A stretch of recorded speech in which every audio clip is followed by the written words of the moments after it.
Bismillahirrahmanirrahim. Today's topic of discussion is GIT past SCQ medicine. Start करते हैं. Topic number 1, haematemesis. Haematemesis mean blood in vomit. तो haematemesis अपर GIT bleeding के अंदर आती है और अपर जीआईटी और लोअर जीआईटी की ब्लीडिंग को सेपरेट करने के लिए आपने डूडिनो जूजिनल फ्लैक्चर को याद रखना है. डूडिनो जूजिनल फ्लैक्चर को कैसे याद करोगे? लिगामेंट ऑफ ट्रीड्स के साथ. ठीक हो गया. तो इससे ऊपर जो ब्लीडिंग आएगी वो अपर जीआईटी ब्लीडिंग, इससे नीचे वाली लोअर जीआईटी ब्लीडिंग. और अपर जीआईटी ब्लीडिंग का most common cause peptic ulcer disease और लोअर जीआईटी ब्लीडिंग का मोस्ट कॉमन काज डायवर्टिकुलोसिस होता है. अपर जीआईटी ब्लीडिंग के अंदर हेमाटोमेसिस और मलीना होता है और लोअर जीआईटी ब्लीडिंग के अंदर हेमाटोचीजिया होता है. तो हेमाटोमेसिस के कॉजेज क्या होते हैं? मैंने आपको बताया था कि most common peptic ulcer disease है, लेकिन आप तरतीब से याद रखो. पहले इसोफेजियल वायरसेस आता होता है. ठीक हो गया. ओके. मिलोरी वी स्टीयर है, oesophageal carcinoma. Then come stomach. तो स्टोमक में peptic ulcer disease, erosive gastritis, oesophagitis, gastric carcinoma ये इंक्लूडेड है. इसके बाद इंपॉर्टेंट प्रोसीजर फॉर मैनेजमेंट किसके? हेमाटोमेसिस के. तो जो लास्ट में लिखा हुआ है transjugular intrahepatic portosystemic shunt, transjugular intrahepatic portosystemic shunt TIPS ये इस्तेमाल करते होते हैं किस केस में? इसोफेजियल वायरसेस के केस में और इसके अलावा और भी डिफरेंट के अंदर. तो पहला थर्मल या मैकेनिकल मोडालिटी लिखी हुई है, थर्मल और मैकेनिकल मोडालिटी. ओके. तो थर्मल मोडालिटी के अंदर हीट प्रोब, मैकेनिकल मोडालिटी के अंदर एंडोस्कोपिक क्लिप जिसके साथ आप एड्रेनलिन का इंजेक्शन दोगे. किसके अंदर? ब्लीडिंग पॉइंट के अंदर. नंबर 2, आप हीमोस्टेटिक मिनरल पाउडर को इंसर्ट करोगे, TC325 हीमो स्प्रे करोगे. Number 3 band ligation. Number 4 balloon tamponade. और लास्ट में टिप्स करोगे. और इंपॉर्टेंट इन्वेस्टिगेशन क्या होती है? बेसिक इन्वेस्टिगेशन है कि सीबीसी कराओगे, blood urea nitrogen and creatinine, LFT हो गया, प्रोथ्रोम्बिन टाइम हो गया, क्रॉस मैचिंग आ गया. और स्पेसिफिक इन्वेस्टिगेशन के अंदर आप क्या कराते हो? लाइक इसोफेगोस्कोपी आ जाएगा, बायोप्सी कैंसर के लिए, बेरियम स्वेलो आ जाएगा, एक्सरे चेस्ट ये आप मेनली करते हैं एक्लेजिया को रूल आउट करने के लिए. इसके बाद है कि एपिगैस्ट्री में पेन है, इसके डिफरेंशियल बतानी है. तो आपने एपिगैस्ट्री में स्टोमक और पेनक्रियाज होता ना, तो पेनक्रियाज में एक्यूट पेनक्रियाटाइटिस, स्टोमक के अंदर कैंसर, इन्फ्लेमेशन और पेप्टिक अल्सर डिजीज. और स्पेसिफिक इन्वेस्टिगेशन कौन सी होती है? वन सेकेंड क्या होगा? एंडोस्कोपी कराएंगे, बेरियम मील करवा सकते हैं. Okay. Serum amylase level acute pancreatitis में कराते हैं, एंडोलुमिनल अल्ट्रासाउंड करवाएंगे. क्लियर. इसके बाद जर्ड का सिनेरियो है. जर्ड के सिनेरियो में क्या चीज़ें होगी? नंबर 1 हार्ट बर्न होगा. नंबर 2 फूड की रिगर्जिटेशन होती है, खासतौर पर बेंडिंग से, स्ट्रेनिंग से या लाइंग डाउन से प्रोवोक्ड हो जाती है. ये पोजीशन अल्टरेशन को रट्टा मार लेना है. Number 2 water brash. Water brash का मतलब है कि जब एसिड रिफ्लक्स होता है, उल्टी के फॉर्म में बाहर निकलता होता है, तो स्लाइवा की रिफ्लक्स स्टिमुलेशन हो जाती है. नंबर 3 हिस्ट्री ओबेसिटी की, क्रॉनिक कफ की, एस्थमा की और चेस्ट इन्फेक्शन की मिलेगी. हाइडल हर्निया की भी हिस्ट्री मिलेगी. और डायनोफेजिया होगा, डिस्फेजिया होगा. और odynophagia pain in swelling, dysphagia difficulty in swelling. History of hiatal hernia describe कर चुका हूँ. और जर्ड की जो कॉम्प्लिकेशन है वो बैरेट इसोफेगस, और बैरेट इसोफेगस की जो कॉम्प्लिकेशन है वो होती है इसोफेजियल कार्सिनोमा. ओके. तो नेक्स्ट हम आगे चलते हैं. यहाँ पर आप क्वेश्चन देख सकते हैं. फिंगर लाइक प्रोजेक्शन है जो कि स्क्वेमोकोलम्नर जंक्शन से निकल रही है. जर्ड की वजह से बैरेट इसोफेगस होता है. और इसका जो मेजर रिस्क है, कॉम्प्लिकेशन है, वो एडिनोकार्सिनोमा लोअर 1/3 का होता है. इन्वेस्टिगेशन क्या कराएंगे? तो आपने मल्टीपल सिस्टेमिक बायोप्सी लेनी है. ओके. जिसके अंदर इंटेस्टिनल मेटाप्लेजिया या डिस्प्लेजिया होगा. मैनेजमेंट आपने क्या करना होता है? सिम्प्टोमेटिक होता है और कॉम्प्लिकेशंस को आपने ट्रीट करना होता है, लाइक स्ट्रक्चर्स को. सबसे पहले आपने रेगुलर एंडोस्कोपिक सर्विलेंस करनी है, जिससे आपको मेटाप्लेजिया का पता लगेगा. ठीक है. 2 से लेकर 5 साल के इंटरवल पे करते हैं इसमें बैरेट इसोफेगस, इंटेस्टिनल मेटाप्लेजिया और नॉट डिस्प्लेजिया. और 6 मंथ के इंटरवल पे आपको लो ग्रेड डिस्प्लेजिया मिलेगा.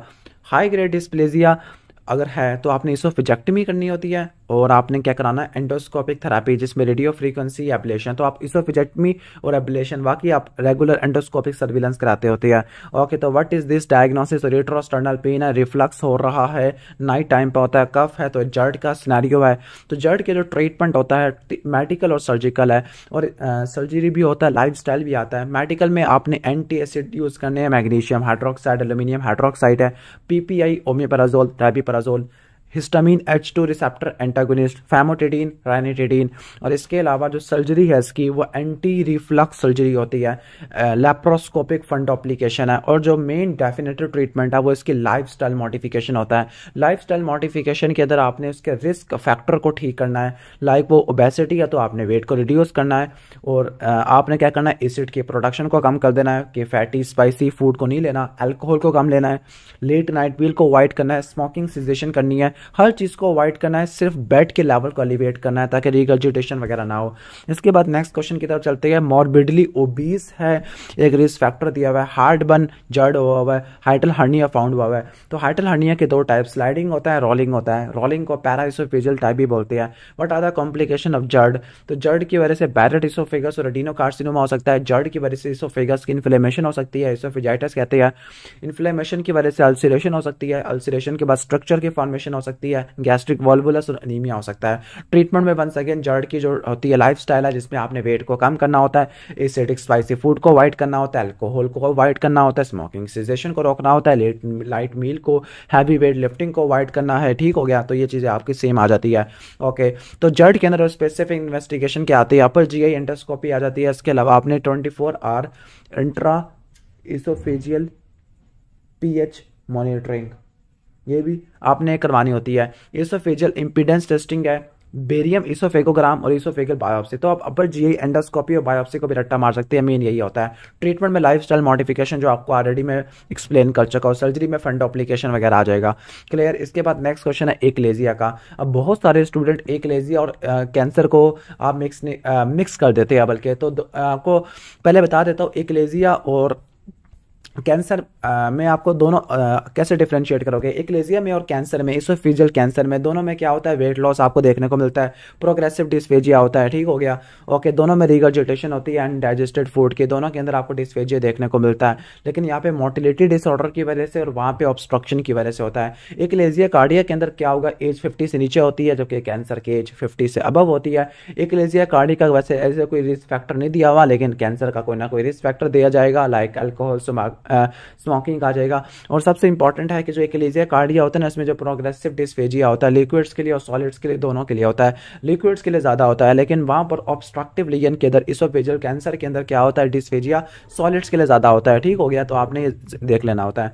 यहाँ पे थोड़ा सा उल्टा लिखा हुआ है, वॉट्स पर सॉलिड है कि वॉट्स पर लिक्विड होता है। ठीक हो गया, तो जो डिस्फेजिया होता है किसके लिए ज़्यादा होता है, लिक्विड्स के लिए होता है, वेट लॉस, अनीमिया होता है। तो एकलेजिया कार्डिया है, कैसे मैनेज करोगे? सबसे पहले आप सीबीसी वाला करा लोगे। अब जो एकलेजिया कार्डिया के अंदर आपने क्या कराना होता है, आपने मैनोमेट्री करानी होती है। ठीक हो गया, और इसके अलावा बेरियम स्वैलो कराना होता है। बाकी एक्सरे, चेस्ट और एंडोस्कोपी ये आपकी जनरल आ जाएगी। बेरियम स्वैलो में रेड टेल बर्ड बी का अपीयरेंस, मैनोमेट्री में क्या होगा, आपको लोअर इसोफेजियल स्फिंक्टर की टोन ज़्यादा देखने को मिलेगा। ए पेरिस्टाल्सिस होता है लोअर 2/3 ऑफ इसोफेगस का। अब इसको जो ट्रीटमेंट है वो सिम्प्टोमेटिक होता है, लाइक आपने एंडोस्कोपी करनी है, एंडोस्कोपी से आप डायलिटेशन करोगे एलईएस की, या फिर आप बॉटुलिनम टॉक्सिन इंसर्ट करोगे। सर्जरी में क्या होता है, हेलर मायोटॉमी होता है, या आप पर ओरल एंडोस्कोपिक मायोटमी कर सकते हैं, या पार्शियल फंडोप्लिकेशन है। फंडोप्लिकेशन किसके लिए करते हैं, जर्ड को प्रिवेंट करने के लिए करते होते हैं। 1 सेकेंड सिनेरियो एकलेजिया कार्डिया का आप डिफरेंशिएट कर लोगे। ओके, तो इन्वेस्टिगेशन ट्रीटमेंट हो गया कि एक्सरे, चेस्ट, बेरियम स्वैलो वाला, ये तो आप कर लोगे। इसके बाद है प्रोग्रेसिव डिस्फेजिया, सॉलिड्स के लिए ज़्यादा है, वेट लॉस है, 50 से अबव है। ओके, तो ये इसोफेजियल कैंसर होता है। बाकी डिफरेंशियल में इसोफेजियल स्ट्रक्चर और एकलेजिया भी रख सकते हो।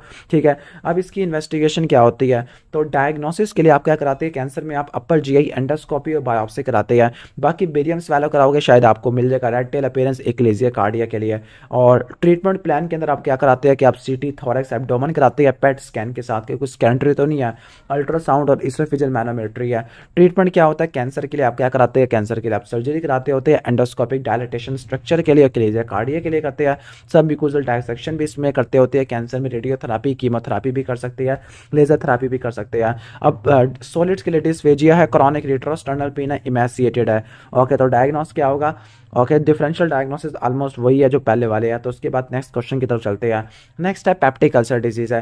पेप्टिक अल्सर डिजीज में क्या होता है, एब्डोमिनल पेन एक दफ़ा नहीं होगा, रिकरेंट एब्डोमिनल पेन होगा। और इसमें 3 E's लिखे हुए हैं, एपिसोडिक है, कभी होता है कभी नहीं होता, एपिगैस्ट्रिक होता है, और ईटिंग से होता है। एपिगैस्ट्रिक में लोकलाइज होता है, मेन पॉइंटिंग साइन यही होता है, बैक की तरफ रेडिएट कर सकता है, रात के बाद काफ़ी ज़्यादा होता है, और खाना खाने के 90 मिनट से लेकर 3 घंटों के बाद होता है। रिट्रोस्टर्नल होता है, ब्लैक टेरी फुल स्पेलिंग स्टूल आ सकती होती है, मिलीना होता है, कॉफी ग्राउंड वॉमिटस आ सकता होता है, ओके, एनोरेक्सिया, नोजिया हो सकता है, वाटर ब्रैश वंस अगेन जड़ में भी आता होता है, एसिडिक रिगर्जिटेशन होती है, ठीक हो गया, ओके। तो ये डायग्नोस्टिक क्लू है। जबकि गैस्ट्रिक आउटलेट ऑब्स्ट्रक्शन में क्या होता है, गैस्ट्रिक आउटलेट ऑब्स्ट्रक्शन में चूंकि क्या एसिड निकलता है ना, तो मेटाबॉलिक एल्कलोसिस हो जाती है, हाइपोकलेमिक, हाइपोक्लोरिडीमिक, मेटाबॉलिक एल्कलोसिस वगैरह हो जाती है, ठीक हो गया। तो आपने ये चीज़ें नोट कर लेनी है।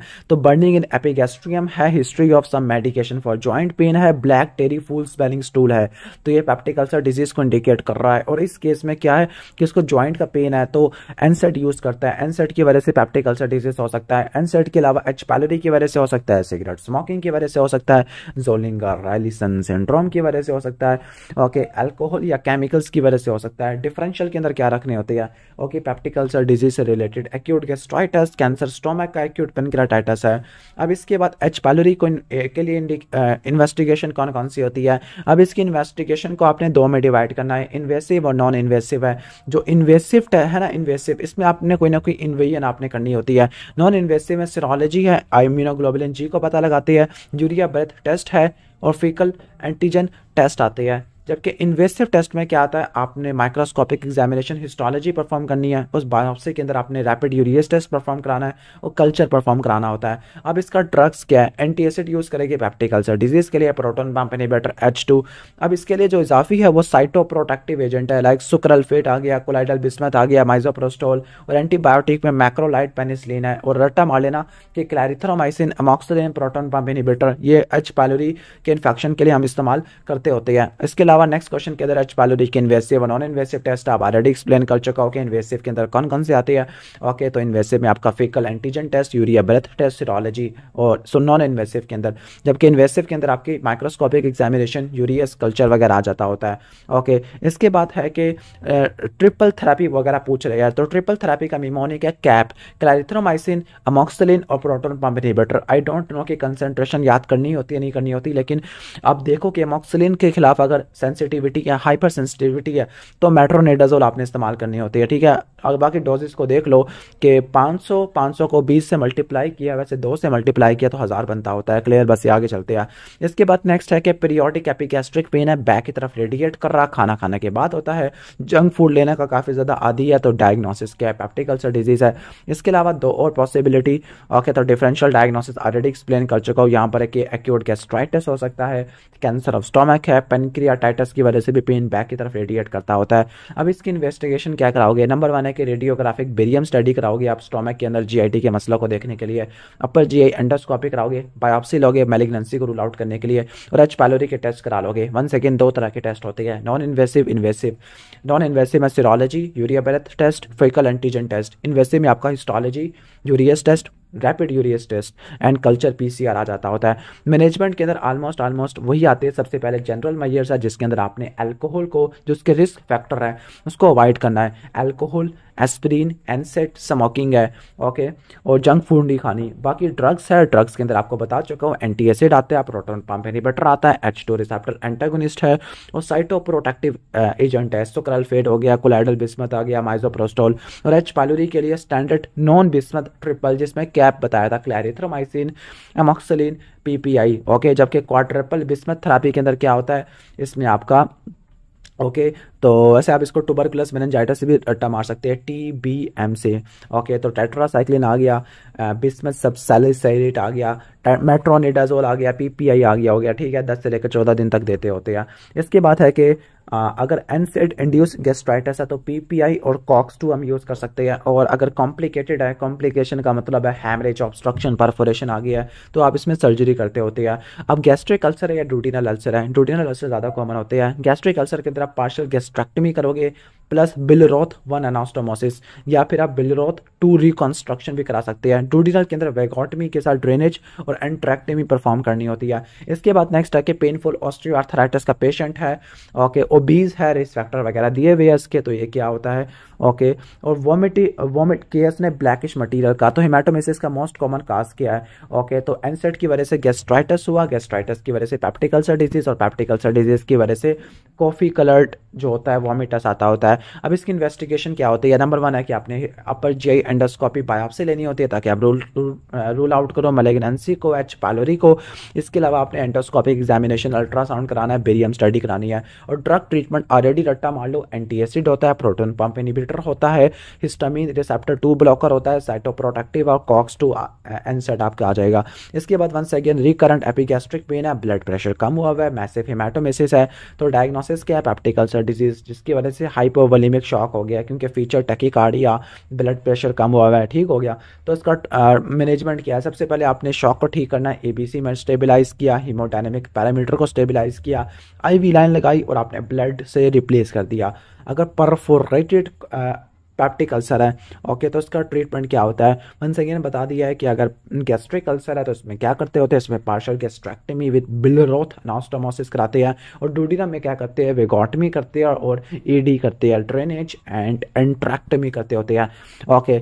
तो एपिसोडिक एपिगैस्ट्रिक पेन है, अल्सरेटिव लेजन होती है। तो 3 इन्वेस्टिगेशन जो कि आप रूल आउट करोगे। Once again question number 3 cover हो चुका है पहले। अब इसका जो फॉलो अप होता है, आपने क्या करना होता है, ट्रीटमेंट के बाद 6 से लेकर 8 हफ्तों तक आपने एंडोस्कोपी करानी होती है टू चेक हीलिंग और rule out gastric carcinoma, okay.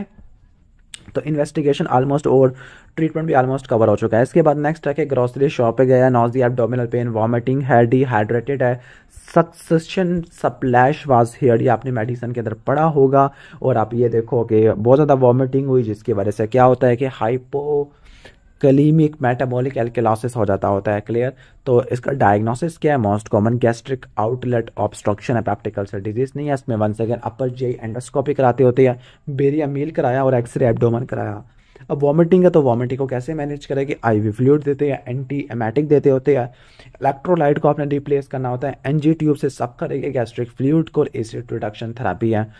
Surgery treatment क्या होगा, सबसे पहले आपने खोलना है पाइलोरस वाले एरिया को, तो एंडोस्कोपिक डायलिटेशन करेंगे, पार्शियल गैस्ट्रेक्टमी कर देंगे, गैस्ट्रोएंटेरोस्टोमी प्लस वेगोटमी करेंगे, ओके। क्वेश्चन नंबर 8 की तरफ आते हैं। मैसिव हेमाटोमेसिस है, पेन इन जॉइंट, जिसके लिए वो मेडिसिन ले रही है, पेन किलर ले रही है, pale and tender, pale anaemia, tender in her epigastrium. तो क्या है, bleeding NSAID induced peptic ulcer है, ठीक हो गया, ओके। तो यहाँ पे परफोरेटेड है ना, ब्लीडिंग आना है, तो एनसेड की वजह से क्या हुआ, पेप्टिक अल्सर हुआ, जिसकी वजह से हाइपोवोलेमिक शॉक हो गया। ट्रीटमेंट ऑलमोस्ट सेम है जो कि हाइपोवोलेमिक शॉक का हमने क्वेश्चन नंबर 5 बी के अंदर पढ़ा हुआ है कि एबीसी मेंटेन करना है, आईवी लाइन लगानी होती है।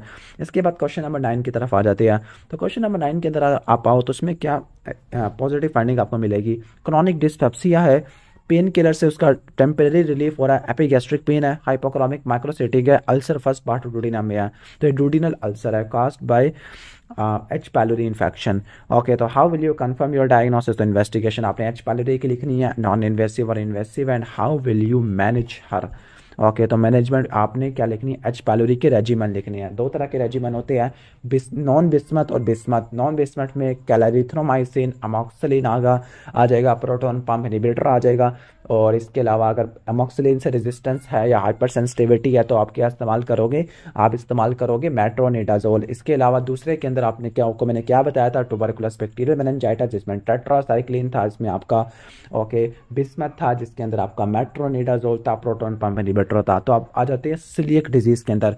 सिलियक डिजीज के अंदर यूजुअली फीमेल अफेक्टेड होती है, आयरन फोलेट डेफिशिएंसी एनीमिया होता है, मेल अब्जॉर्प्शन, इसमें क्रॉनिक डायरिया होगा, खासतौर पर वीट वाली प्रोडक्ट से, वीट, बार्ली, राई, ओट। और इसमें क्या होता है, स्टिटोरिया होता है, एब्डोमिनल डिस्टेंशन होता है। स्किन की जो फाइंडिंग है उसमें डर्मेटाइटिस हर्पेटिफॉर्मिस है, शॉर्ट स्ट्रेचर, प्यूबर्टल डिले आ सकता है, ऑस्टियोपोरोसिस, टेटनी आ जाएगा, क्लियर। तो अब हम आ जाते हैं तो हिस्ट्री, लूज स्टूल की हिस्ट्री है, क्रॉनिक डायरिया है, स्टूल बल्की है, ओके, तो दैट मीन्स स्टिटोरिया है, और इसके अलावा बोन पेन है, ओके, जनरलाइज्ड वीकनेस है, ओके, क्योंकि काफ़ी सारे माइक्रो न्यूट्रिएंट की डेफिशिएंसी है। तो इनिशियल टेस्ट परफॉर्म कौन से कराओगे आप, ओके। तो डायग्नोसिस आपका वैसे क्या होता है, सिलिक डिजीज। इन्वेस्टिगेशन क्या है, तो इन्वेस्टिगेशन में आपका क्या आता है, सबसे पहले आप सीबीसी करा लोगे जिसमें माइक्रोसिटिक या मैक्रोसिटिक एनीमिया दोनों हो सकता है। फिर आप बायोकेमिकल टेस्ट परफॉर्म करा लोगे जिसमें क्या होगा, कैल्शियम कम है, मैग्नीशियम कम है, प्रोटीन, एल्ब्यूमिन, विटामिन डी कम है। बोन डेंसिटी कराओगे तो उसमें ऑस्टियोपोरोसिस मिलेगा। एचएलए टाइपिंग कराओगे। जो स्पेसिफिक टेस्ट है ना, डूडिनो जुजिनल बायोप्सी जिसमें villous atrophy, cleft hyperplasia, intraepithelial lymphocytosis है। सीरोलॉजी के अंदर क्या होता है, anti gliadin, IgA, IgG, anti endomysial antibody, anti tissue transglutaminase antibody आपको देखने को मिलती है। और जो सिंगल डायग्नोस्टिक टेस्ट होता है वो डुडिनोजुजिनल बायोप्सी होता है। डाइटरी एडवाइस क्या करनी है, आपने life long gluten free diet देनी है। वीट और बार्ली को अवॉइड करना होता है, राइस आप दे सकते हैं, मीट भी दे सकते हैं, अल्कोहल को भी अवॉइड करना होता है। इसके बाद आयरन डेफिशिएंसी एनीमिया है, फिंगर की क्लबिंग भी है, वन सेकेंड सिलिक डिजीज है, rash on the dorsum of the elbows. Okay ठीक हो गया। तो एल्बो की डॉर्सम के ऊपर रैश है जो कि इंटेंसली प्रोरेटिक है। डॉर्सम का मतलब है एक्सटेंसिव सरफेस है, तो प्रोरेटिक रैश है। डर्मेटाइटिस हर्पेटिफॉर्मिस है। तो कौन सा इनिशियल टेस्ट करवा दोगे, ऑलरेडी एक्सप्लेन कर चुका हूँ। What is the associated skin की कंडीशन, तो वो कौन सी होती है, तो वो कौन सी होती है, डर्मेटाइटिस हर्पेटिफॉर्मिस होती है। क्लियर। और इसके बाद मैनेजमेंट क्या होगा, तो मैनेजमेंट में डाइट थेरेपी आ जाएगा। लाइफ लॉन्ग ग्लूटेन आपने देना होता है, ग्लूटेन फ्री डाइट है, अवॉइड वीट ओट बार्ली राइस दे सकते हैं, अल्कोहल को अवॉइड करना है। वाइटामिन और मिनरल्स और फोलेट आप दोगे। नीमोकोकल वैक्सीनेशन कराओगे बिकॉज ऑफ स्प्लेनिक एट्रोफी। और कॉर्टिकोस्टेरॉइड इम्यूनोसप्रेसिव यूज करोगे जो कि ग्लूटेन फ्री डाइट से ठीक नहीं होते। वन सेकेंड वेट लॉस है, क्रॉनिक हिस्ट्री है, एब्डोमिनल डिस्टेंशन है, ब्लॉटिंग है, रिकरेंट एनीमिया, डायरिया, कैल्शियम लो है, ब्लंटिंग फ्लैटरिंग और विलाई। तो सिलिक डिजीज है, लेबोरेटरी इन्वेस्टिगेशन ऑलरेडी एक्सप्लेन कर चुका हूँ। लॉन्ग टर्म कॉम्प्लिकेशन के अंदर क्या हो सकता है, लॉन्ग टर्म कॉम्प्लिकेशन के अंदर इसोफेगस का कैंसर हो सकता है, enteropathy associated T cell lymphoma हो सकता है। ओके जुजिनो इलियाटस हो सकता है। मेन pneumococcal infection, dermatitis herpetiformis, osteomalacia, osteoporosis, calcium वगैरह, विटामिन डी कम है। तो एंटीबॉडी ऐसे कौन से कराते हैं, इसमें IgA anti endomysial antibody, anti tissue transglutaminase antibody, anti gliadin antibody है। ओके तो ऑलमोस्ट ये भी हो जाएगा। ओके तो नेक्स्ट हम चलते हैं क्रोहन डिजीज के अंदर, फिर हम आ जाएगा अल्सरेटिव कोलाइटिस के अंदर। तो क्रोहन डिजीज के अंदर क्या होता है, क्रोहन डिजीज और अल्सरेटिव कोलाइटिस को कैसे डिफरेंशिएट करना होता है। जो क्रोहन डिजीज होता है ना, मेनली आपका आइलियम को इन्वॉल्व करता होता है, वैसे GIT का किसी भी पार्ट को इन्वॉल्व कर सकता होता है। तो यहाँ पर क्या होता है इस क्रोहन डिजीज के अंदर, क्रोहन डिजीज के अंदर आपको ना कहने का मतलब है कि राइट इलियक फोसा में आपको पेन देखने को मिलता होता है। क्लियर, ठीक हो गया। और यहाँ पे डायरिया होता है। अब मेरा आपसे सवाल है कि इसमें डायरिया किस नेचर का होगा, ब्लडी डायरिया होगा या नॉन ब्लडी होगा, वाटर किस में होगा, ठीक है। तो ये आपने मुझे कमेंट सेक्शन में बताना है। तो स्टार्ट करते हैं क्रोहन डिजीज के अंदर। तो इसमें मैल अब्जॉर्प्शन वाले फीचर आपको देखने को मिलते हैं, ठीक हो गया, लाइक डायरिया, मलेज, एब्डोमिनल पेन है। और इसमें एक्स्ट्रा इंटेस्टिनल फाइंडिंग भी होगी, लाइक आपको एफ्थस अल्सर मिलेगा ओरल कैविटी में। ओके अरिथीमा नोडोजम है, आइस की कॉम्प्लिकेशन है, सैक्रोलियाटिस आपको देखने को मिलेगा। और इसमें स्किप लेगन होती है, क्रॉनिक डायरिया, वेट लॉस है। अभी तक हम सिलिक डिजीज की तरफ है, ब्लॉटिंग है, अभी भी सिलिक डिजीज है। Stools are difficult to flush and recurrent mouth ulcer, Crohn disease का पॉइंट आ गया, बस यहाँ पे सिलिक डिजीज लिखा। तो इमीडिएट स्टेप्स कौन से कराएंगे। ओके तो IV फ्लूइड आप IV फ्लूइड दोगे, एक्सटर्नल न्यूट्रिशनल सपोर्ट प्रोवाइड करोगे, एक्यूट अटैक को ठीक करोगे स्टीरॉयड के साथ, ब्यूटीसोनाइड ड्रग चॉइस और प्रेडनिसोलोन आप दोगे। इसके बाद इम्यूनोसप्रेसिव में ज़ेथियोप्रिन, मिथोट्रेक्सेट, एंटी TNF और लास्ट में सर्जरी करा लोगे। इन्वेस्टिगेशन क्या है, सबसे पहले blood examination, CBC anaemia, leucocytosis मिलेगा, ESR CRP ज़्यादा मिलेंगे, blood culture, serology, anti ASCA में पॉजिटिव होगा। इसके बाद स्टूल की एग्जामिनेशन है, सिग्माइटोस्कोपी, क्लोनोस्कोपी, इमेजिंग कराओगे, बेरियम एनीमा से, CT कोलोनोग्राम से, हमारे अल्ट्रासाउंड करा लोगे, ठीक है। तो क्रोहन से भी एक ही सवाल आया। इसके बाद अल्सरेटिव कोलाइटिस है, क्रॉनिक डायरिया और इसमें फ्रेश ब्लड निकलेगा, ठीक हो गया, फ्रेश ब्लड आएगा और उसमें पेनफुल होती है, इसमें पेनलेस होती है, ठीक है। फ्रेश ब्लड निकलेगा और जिसकी वजह से आयरन डेफिशिएंसी एनीमिया भी हो सकता है। अब इसमें क्या होता है, यहाँ पे क्राइटेरिया लिखा हुआ है, ट्रू लव विड्स क्राइटेरिया के स्टूल 6 से ज़्यादा आएंगे, टकीकार्डिया होगा, अनीमिया, फीवर, ESR ज़्यादा होगा। तो इसमें क्या क्रॉनिक डायरिया है, लोअर एब्डोमिनल क्रैम्पी पेन है, ठीक है।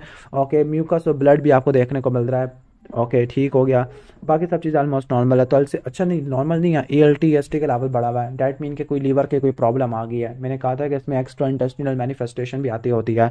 तो अल्सरेटिव कोलाइटिस है। अब सीवियर डिजीज़ के अंदर जो क्राइटेरिया फॉलो होता है उसका नाम है ट्रू लव विड्स क्राइटेरिया। अब ट्रू लव विड्स क्राइटेरिया को कैसे रट्टा मारना है, इसको रट्टा मारना है, ओके इसको रट्टा मारना है शेप्ट से, ओके SHEPT। स्टूल की फ्रीक्वेंसी 6 से ज़्यादा होनी चाहिए पर डे। इसके अलावा H से हीमोग्लोबिन 10 से कम होना चाहिए, ESR 30 से ज़्यादा होना चाहिए, ओके ठीक हो गया।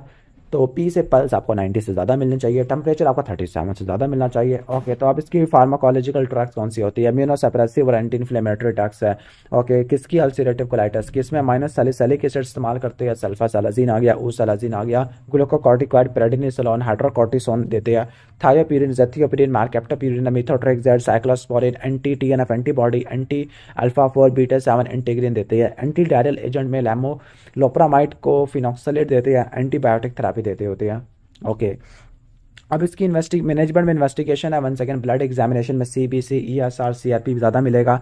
एल्ब्यूमिन कम होगा। ब्लड कल्चर आपको कराना होता है। एलएफटी आपको खराब देखने को मिलेगा। स्टूल एग्जामिनेशन कराओगे to rule out Clostridium deficit.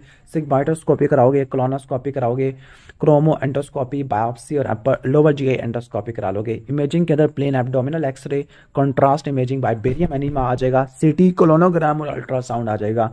Clear. अब इसके ट्रीटमेंट आ जाते हैं ट्रीटमेंट के अंदर। ओके, तो ट्रीटमेंट के अंदर अब इसने ज़्यादा एक्सप्लेन कर दिया है ज़्यादा अच्छे तरीके से। ओके, तो जनरल मेजर्स इसके बाद आ जाएगा। ओके, इससे पहले जो हमने फार्माकोलॉजिकल ड्रग्स पढ़ी थी सिर्फ। ओके, तो pharmacological drug immunosuppressive, anti diarrhoeal, antibiotic थी।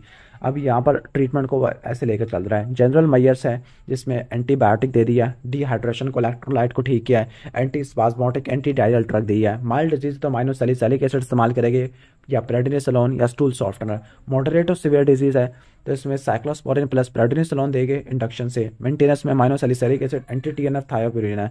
ओके, और अगर रिफ्रैक्टरी है तो उसमें सर्जरी करेगी। कोलेक्टेमी और मेंटेनेंस थेरेपी में एंटी टीएनएफ और थायोपिरिन वगैरह करवाते होते हैं। इसके बाद है कि ब्लडी डायरिया है, लोअर एब्डोमिनल क्रैम्पी पेन होता है, फीवर, वेट लॉस और लार्ज जॉइंट पेन है। ओके, तो अल्सरेटिव कोलाइटिस है। अब डिजीज जिनकी वजह से क्रॉनिक डायरिया होता है, Crohn, coeliac disease, hyperthyroidism, IBS, amoebiasis, giardiasis. और management 3.9 question number 1C।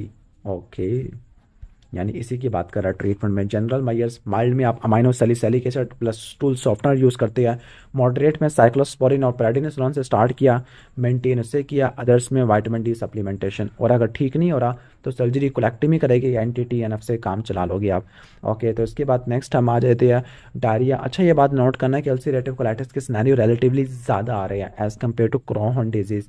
Okay, तो फ्रेश ब्लड है। ओके, ब्लडी डायरिया आपको इसमें देखने को मिलता है। उसमें क्या होता है, इसमें वाटरी डायरिया होता है। क्लियर, कि इसमें क्रॉन डिजीज में वाटरी होता है, इसमें ब्लडी डायरिया होता है। आप पहचान लोगे ब्लडी डायरिया, क्लबिंग, पैलर है। ओके, तो इसमें क्या कराते हैं, important investigation, endoscopy with biopsy या स्टूल एग्जामिनेशन, ग्वैक टेस्ट होता है, ब्लड एग्जामिनेशन, कल्चर आ जाएगा। क्लियर, तो ऑलमोस्ट ये टॉपिक भी फिनिश हो गया है। इसके बाद हम आईबीएस वाले टॉपिक के अंदर आ जाते हैं। ओके, तो ये खत्म हो जाएगा, सेक्शन खत्म होने वाला है। ओके, तो आईबीएस के अंदर इरिटेबल बाउल सिंड्रोम के अंदर क्या होता है, इसमें कोलिकी, क्रैम्पी, एब्डोमिनल पेन होता है जो कि डेफिकेशन से रिलीव्ड हो जाता है। पेशेंट में ब्लॉटिंग होती है। Alternate bowel habit, that means कि पहले डायरिया होगा, फिर कॉन्स्टिपेशन है, फिर डायरिया आ जाएगा।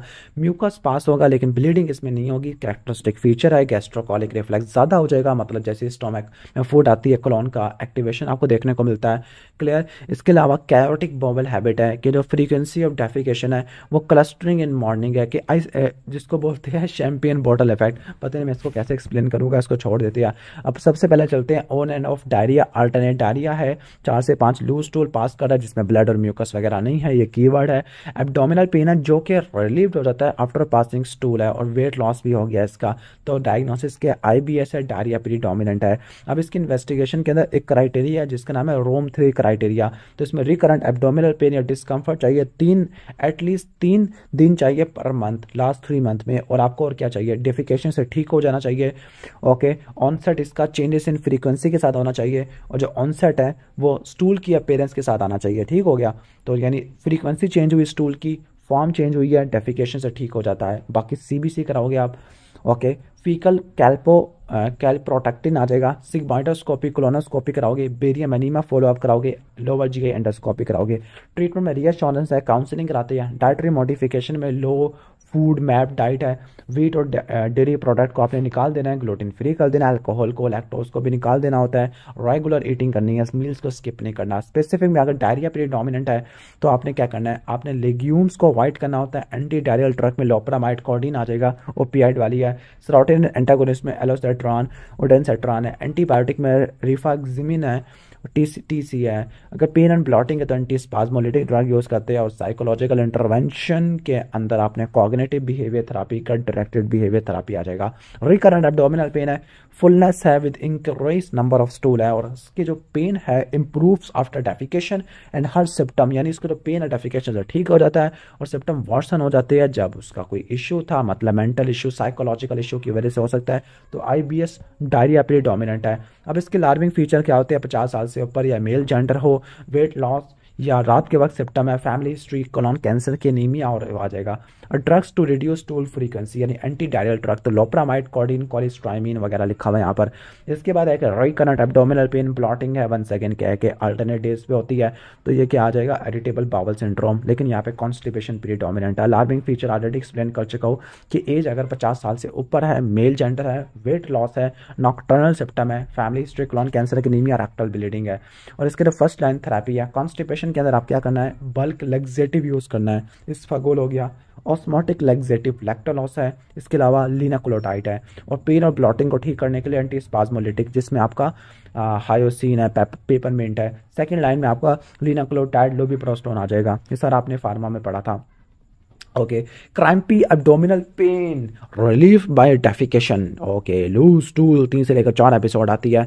सिमिलर एपिसोड है तो डायग्नोसिस आपका आईबीएस डायरिया प्रीडोमिनेंट होगा। ओके, तो ऑलमोस्ट ये सवाल आ चुका है। नेक्स्ट क्वेश्चन है कि क्रॉनिक डायरिया है, और क्रॉनिक डायरिया का मतलब है क्रॉन से लेके या फिर आईबीएस में से कुछ हो सकता है। डेफिकेशन से रिलीव्ड हो जाता है, तो ये आपका करैक्टरिस्टिक फीचर है। सम म्यूकस है लेकिन ब्लड नहीं आता होता, तो आईबीएस डायरिया प्रीडोमिनेंट है। इसके बाद सूडोमेम्ब्रेनस कोलाइटिस है, एंटीबायोटिक के यूज़ करने की वजह से होता है। इसमें WBC का लेवल ज़्यादा होगा। हाइपोटेंशन है, वाटरी स्टूल और म्यूकाइड कंसिस्टेंसी देखने को मिलेगा।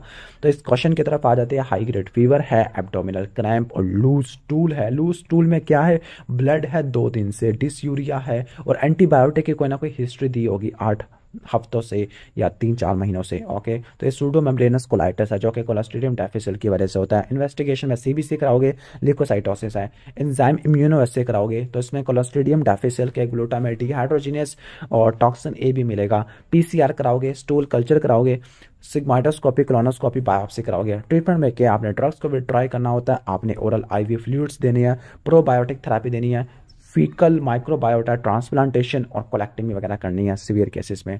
इसके बाद नेक्स्ट है कार्सिनोइड। इसमें भी क्रॉनिक डायरिया होता है, 6 मंथ ड्यूरेशन का, वीजिंग भी है, एस्थमा वाले फीचर है, ब्लूइश रैश आपको देखने को मिल रहा है, एनाफिलैक्टिक यानी सेरोटोनिन की प्रोडक्शन ज़्यादा है। ओके, और लीवर को इन्वॉल्व किया हुआ है, तो ये कार्सिनोइड ट्यूमर जो कि लीवर की तरफ मेटास्टेसिस हो गया, तो इसकी इन्वेस्टिगेशन क्या होगी। ओके, तो इसकी 1 इन्वेस्टिगेशन है कि आपने 5 हाइड्रोक्सी इंडोल एसिटिक एसिड को आपने मेजर करना है यूरिन के अंदर, जो कि 9 मिलीग्राम से ज़्यादा का होगा। तो इसमें आपने क्या करना होता है, ऐसी डाइट्स को अवॉइड करना है जो कि फ्लशिंग को, डायरिया को प्रमोट करती है। मेडिकल में आपने निकोटिनामाइड यूज़ करना है, ब्रोंकोडायलेटर आपने वीजिंग के लिए इस्तेमाल करने हैं, डायूरेटिक हार्ट फेलियर के लिए इस्तेमाल करनी है। एंटी डायरियल ड्रग में लोप्रामाइड, डाइफिनॉक्सलेट आ जाएगा, और सोमैटोस्टैटिन एनालॉग्स, ऑक्ट्रियोटाइड, लैंडियोट्राइड है। सर्जरी के अंदर आपने रिसेक्शन करनी है, कीमोथेरेपी, एम्बोलाइजेशन करनी है हेपेटिक आर्टरी की। इसके बाद इंटेस्टिनल ट्यूबरक्लोसिस है, तो इसमें वेल डिफाइंड मैस होगा राइट इलियक फोसा के अंदर, खासतौर पर इलियोसीगल रीजन के अंदर होता है। लो ग्रेड फीवर होगा और डफी फीलिंग आएगी एग्जामिनेशन के अंदर। ओके, तो इसमें क्या होता है, अब सिनेरियो की तरफ आ जाती है। सिनेरियो के अंदर आपको जनरलाइज डफी फील मिलेगा, mass in right iliac fossa है। ओके, ठीक हो गया। अनवेल है 2 से लेकर 3 महीनों से, जनरलाइज एब्डोमिनल पेन है, तो इंटेस्टिनल ट्यूबरक्लोसिस है। अब ब्लड एग्जामिनेशन में 1 सेकेंड सीबीसी, ईएसआर, एल्ब्यूमिन आ जाएगा, और अल्कलाइन फॉस्फेटेस में बढ़ जाएगा। एंडोस्कोपी वगैरह कराओगे, पीसीआर कल्चर कराओगे, इमेजिंग में चेस्ट एक्सरे कराओगे, आप कंट्रास्ट में हाथ सिटी स्कैन कराओगे, क्लब सैंडविच और सिलिक वो आ जाएगा, क्या कहते हैं, स्लाइस ब्रेड साइन, बस इसको रट्टा मार लो। और इसका ट्रीटमेंट किया आपने एंटी ट्यूबरक्लोटिक थेरेपी, और स्ट्रक्चर को ठीक करने के लिए स्ट्रक्चरोप्लास्टी सर्जरी कराते हैं या रिसेक्शन कर देते हैं। लास्ट में मिसलेनियस है, मिसलेनियस में excessive dysphagia, pain in epigastrium और वॉमिटिंग है। ओके, तो आगे ड्रग्स यूज़ की है पेप्टिक अल्सर वाली, लेकिन इससे ज़्यादा फाका नहीं हुआ। डीप टेंडरनेस एपिगैस्ट्रियम में, तो इसके डिफरेंशियल बताओ आप। Peptic ulcer disease, non ulcer dyspepsia, Zollinger Allison syndrome. तो ज़ोलिंगर एलिसन के अंदर गैस्ट्रिन के लेवल चेक कराते होते हैं। इसके अलावा सोमैटोस्टैटिन रिसेप्टर स्किनटियोग्राफी है, सिरोलॉजी करा लेंगे, फीकल एंटीजन टेस्ट है। ट्रीटमेंट में हाई डोज ओमेप्राजोल है, ट्रिपल या क्वाड्रपल थेरेपी एच पाइलोरी के अंदर, और ऑक्ट्रियोटाइड देंगे in case of Zollinger Allison syndrome, क्योंकि सोमैटोस्टैटिन क्या करता होता है, सारी सिक्रेशन को इनहिबिट कर देता है। ओके, तो ऑलमोस्ट GIT के SCQ को डिस्कस कर लिया है।